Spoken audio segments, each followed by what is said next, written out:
channel. This is Unicorn Star Goddess.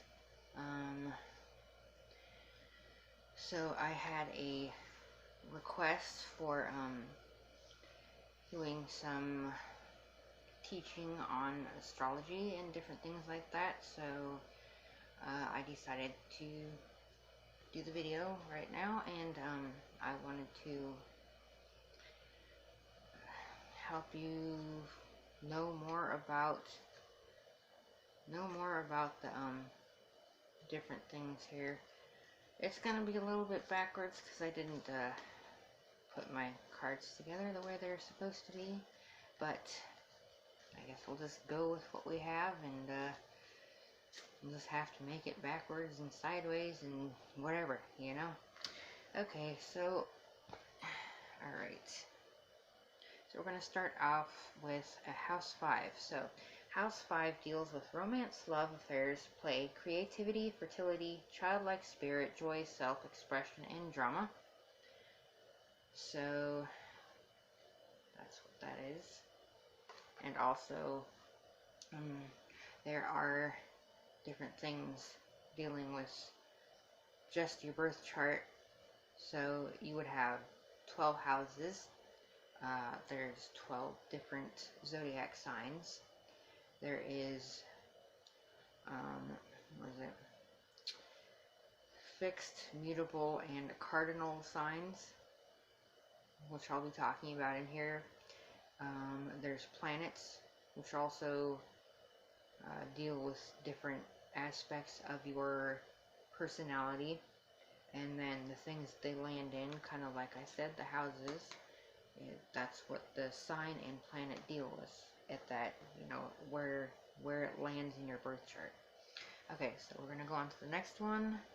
It is House 10, which is career, long-term goals, structure, status, reputation, public image, masculinity, men, fathers, experts, and fame. Okay, the next one we're going with is a planet. So, Saturn, which is agriculture and human limitations. Okay, back to houses. House 4, home, roots, family, self-care, emotions, foundations, mother, children, women, and femininity. Okay, and then House 12, endings, healing, closure, spirituality, solitude, karma, old age, afterlife, what's hidden, limiting beliefs, and subconscious. Alright, now we're going to be going with dark moon type stuff, which deals with the Lilith. Okay, so Lilith, a person's primitive impulses and behavior in their rawest form, repressed sexuality, what makes us feel vulnerable, expresses the dark side of one's personality deep in the realms of our psyche. Alright, another planet, Uranus, the Awakener. Okay, and now a zodiac sign. The Ram, Aries. The planet that rules it is Mars. The tarot card that rules over Aries is the Emperor. It's a fire sign. The timing is March 20th to April 19th, and it's a cardinal sign. Alright, and now we're going with a comet. Ceres, depth of love that sits within all of us, also represents grief, loss, and even our response to the abduction of whomever we love the most. Also represents the issues we may have in our parent-child relationships. Okay, now we're back to houses. House 9, which is travel, wisdom, philosophy, higher education, law and religion, cross-cultural relations, and learning ethics. Okay, zodiac sign, the Maiden, Virgo, planet Mercury, tarot card, the Hermit. It's an earth sign. The timing is August 23rd to September 22nd, and the type of sign is mutable. Alright, now we're going to a planet, and Mars, that's your temperament. Because, Mars is the the god of war, and that rules your temperament, whatever zodiac sign it goes into. Alright, so we have Neptune, the planet of inspiration. Alright, now we're going back to houses, which is house 8. Merging sex, intimacy, shared finances, inheritances, taxes, loans, assets, property, joint ventures, goals, mystery, partners, and resources. Okay, and now we're going to the ascendant sign, which is the sign that others see you as. It's a general impression on people, reactions. It reflects the zodiacal sign that was ascending on the eastern horizon the moment you were born. So you have 3 like main signs that go with, you know, like the main emotions that you have. So you have the sun, the moon, and the rising. So the rising would be the ascendant sign, and mine are Gemini sun, Pisces moon, and Libra rising. So, and then also to find your ascendant sign, you have to know the time of your birth. So that's important to know. Alright, and now we're going to another comet, which is Pallas. Warfare, wisdom, skill, strategy expresses how you temper those instincts with reason.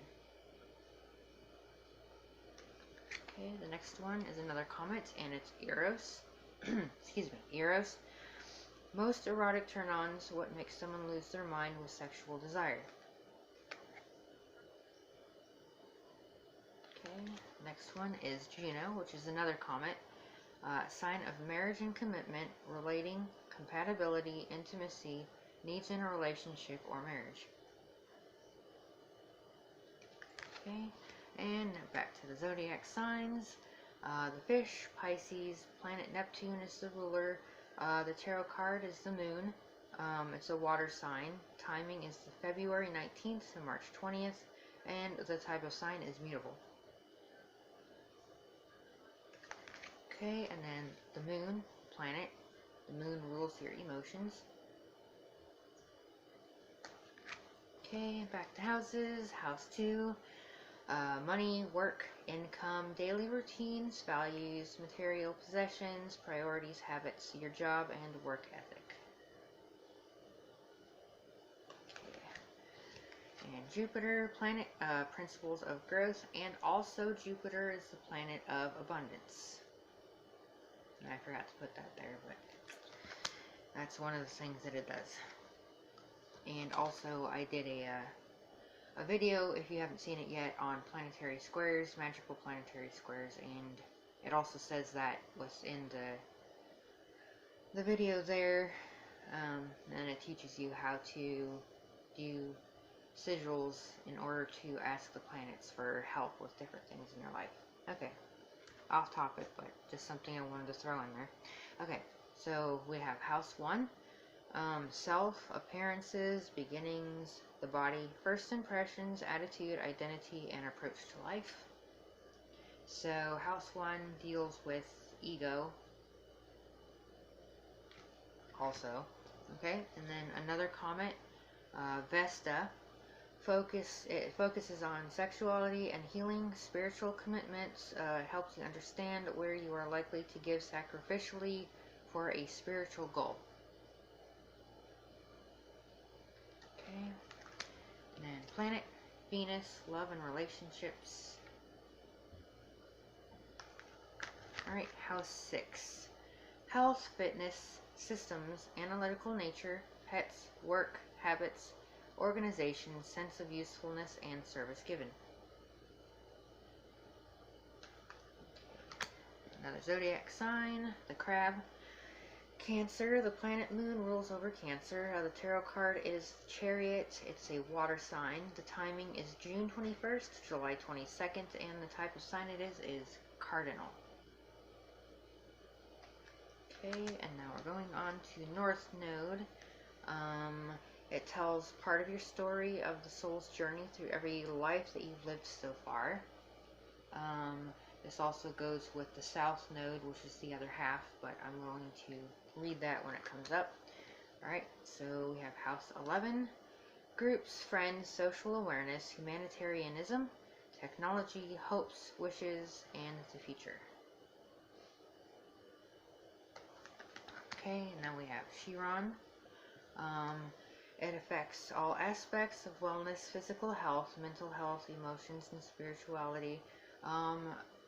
It also helps with bringing up the dark side or like shadow side of yourself to help show you what you need to heal within.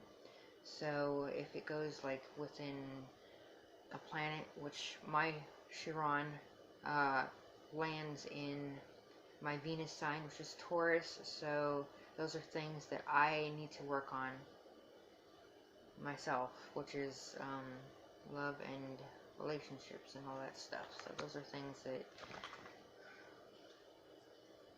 that I have been, you know, put down here to work on because of, I guess, different things that happened in my past lives and all that. It doesn't have to always deal with like romantic relationships. It can deal with any type of relationships that, you know, like family-wise, friends, etc., and all that stuff.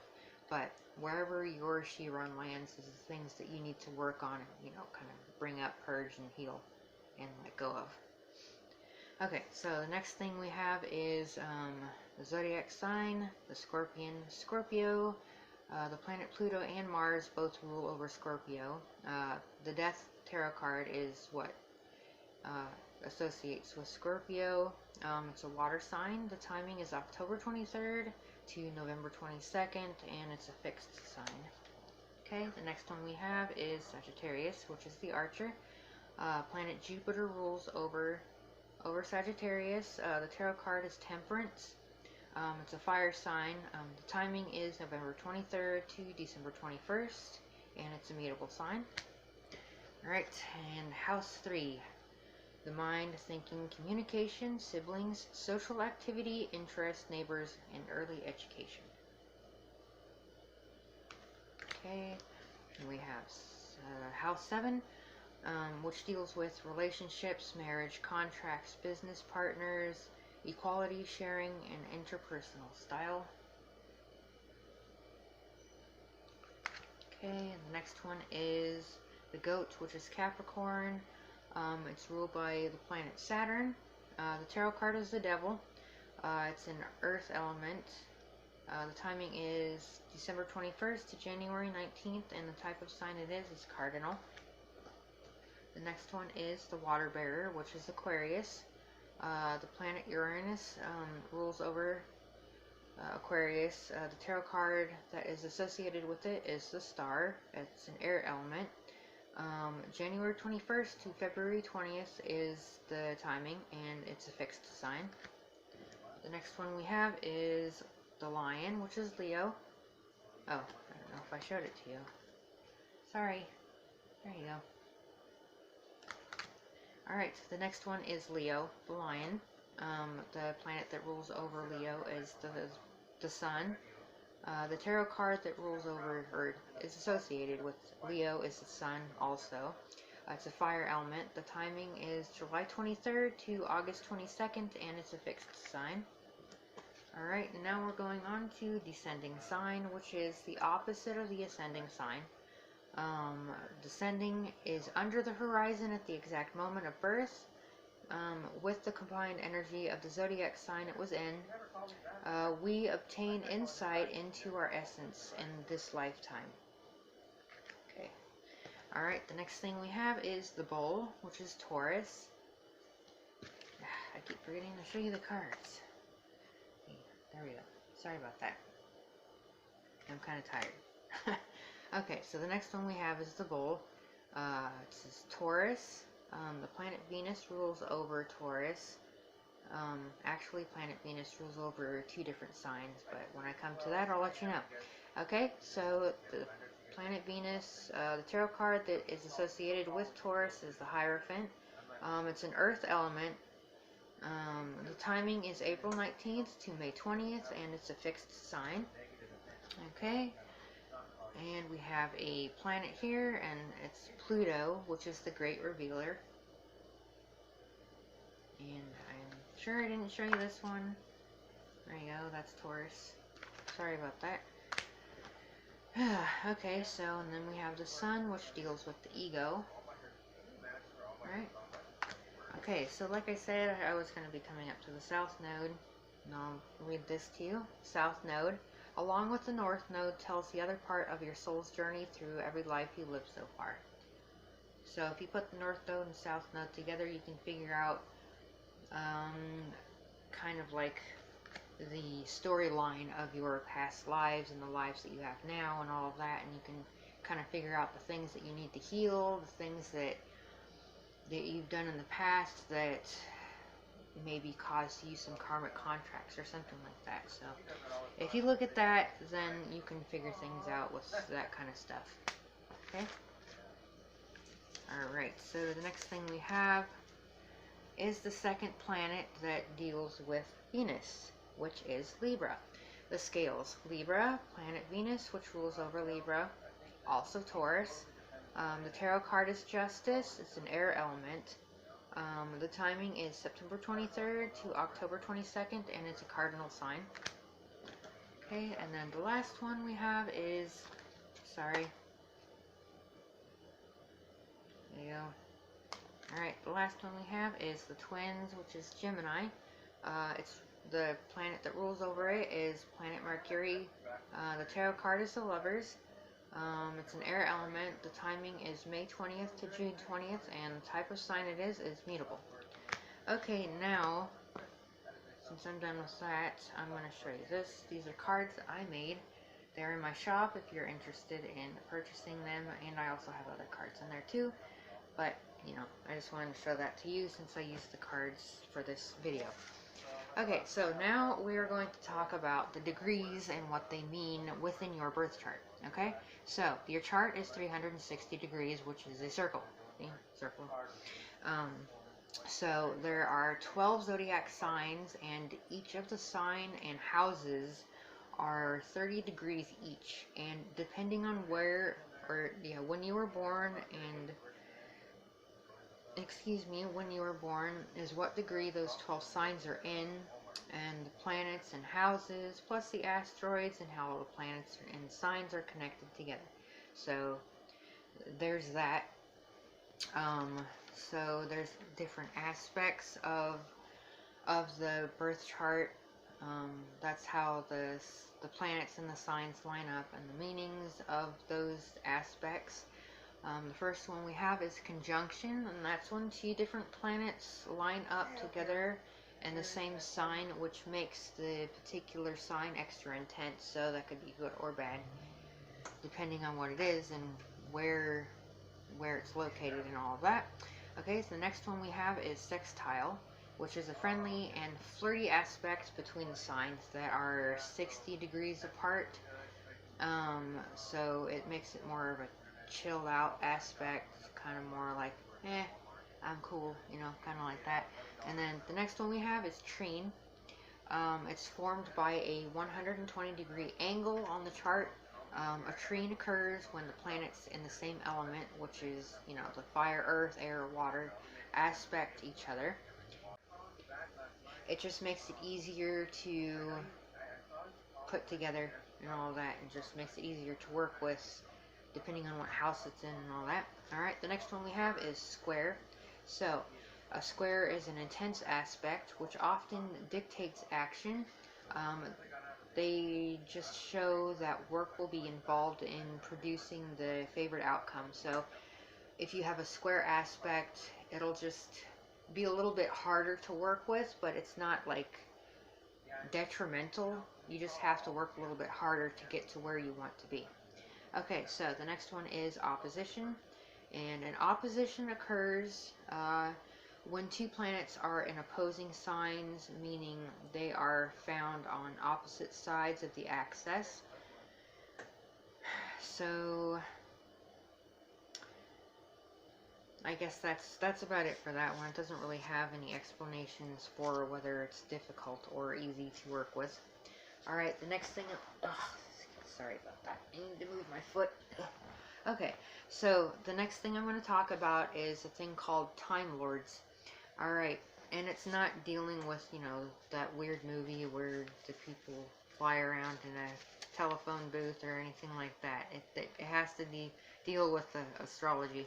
And Time Lords are not in the Western part of astrology. They're more of a Hellenistic astrology, but I also find it to be very, it resonates with me a lot when I looked up my chart for the Time Lords for myself. So, let's see, I'll read what I wrote down. Planets become activated by being Time Lords.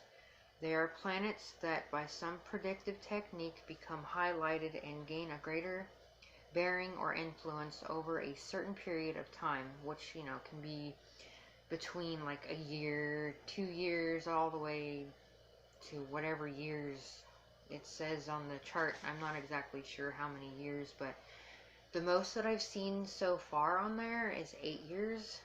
I'm not sure which that is, but that's the most I've seen so far in the Time Lords. So you can look it up, your chart, you can look it up online if you already know your birth chart. But if you don't know your birth chart, figure that out first, and then you can gather the information from what you have with your birth chart and put it into what you're looking for the Time Lords, and it will give you a listing of the different timings and different zodiac signs and what planets are in there and the houses and all that stuff. So maybe it'll make it easier for you to figure out why things are going the way they are, or why you're acting the way you are, like out of character from your birth sign and all that. Because I had that happen with me, and I wanted to figure it out, and I did, and it resonated with me. Okay, so now we're going to go with the cardinal, the fixed and mutable signs.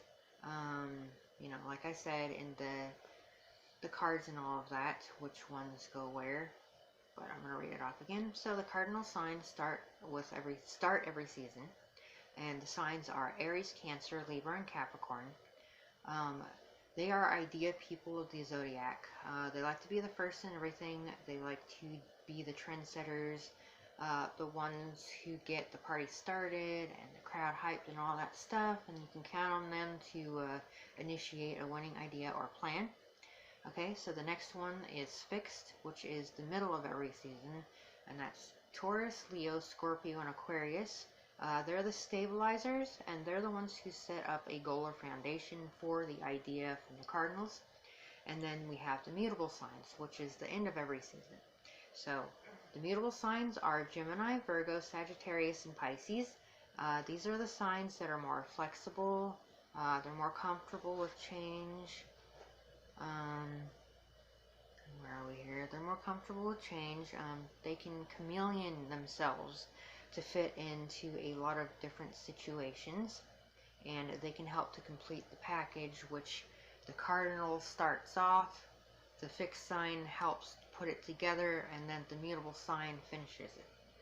So, okay, now we're going to go on to finding the star seeds in your birth chart, you know, like finding out if you are one, or if you have like aspects in your chart for it.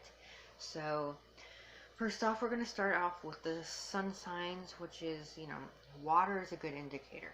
Water sun sign is a good indicator, but there's also potential throughout all the signs.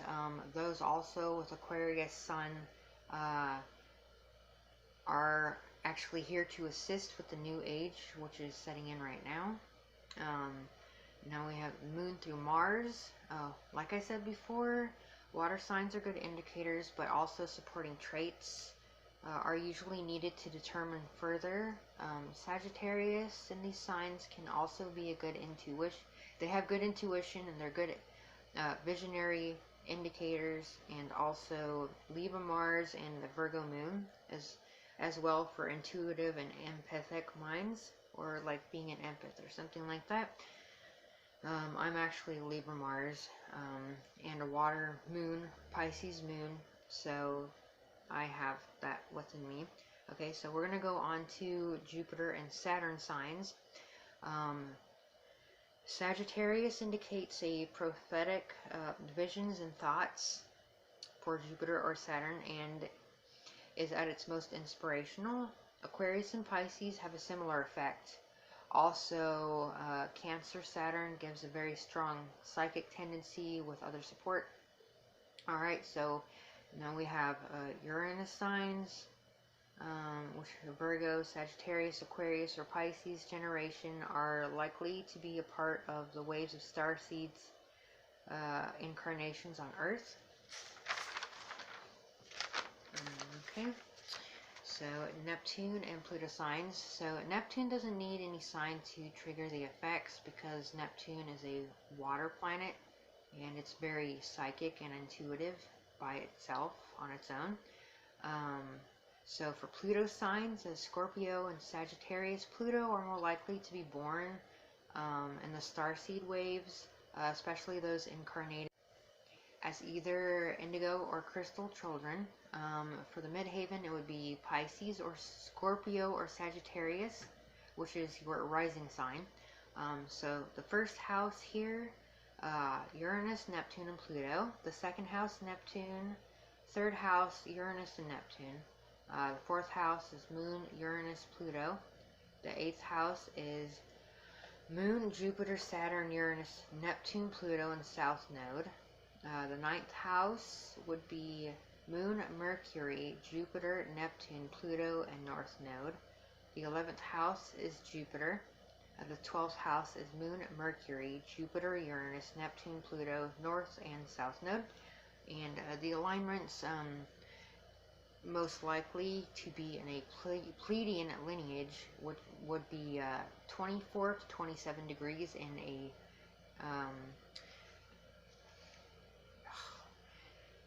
house and the planet and sign that you have.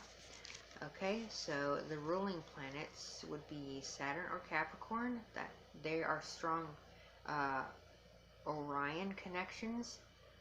Also within Egypt, Virgo is a strong Vega connection. Libra is a strong Andromeda connection, and I have a very strong Libra in my chart, so I'm most likely within that in one of my past lives. Also, Pisces is a strong Pleiadian connection, which is Atlantean. I also really connect with my Pisces moon, so I think I also have that within me. Taurus is Syrian, a Syrian connection, which is also connected to ancient Egypt. And then Aquarius, Uranus, it can indicate an Arcturian connection. Okay, and now we have the different shapes that you have in your birth chart, which is grand trines. A grand water trine is a great indicator of psychic ability. Also a trine that indicates that includes Neptune, Uranus, Pluto, Sun, or midhaven. Mystic rectangle. If the rectangle includes Uranus or Neptune, kite formation. Midhaven, Neptune, Uranus is the point of the kite. A wedge. Midhaven, Jupiter, or Uranus is the connecting planet for the trine and sextile. Bull or locomotive. Strong light worker indicator. Cluster chart. An indigo child or a splash chart, which is an even display of the planets spread out across the chart, which can indicate a crystal child. And that's it for the star seeds.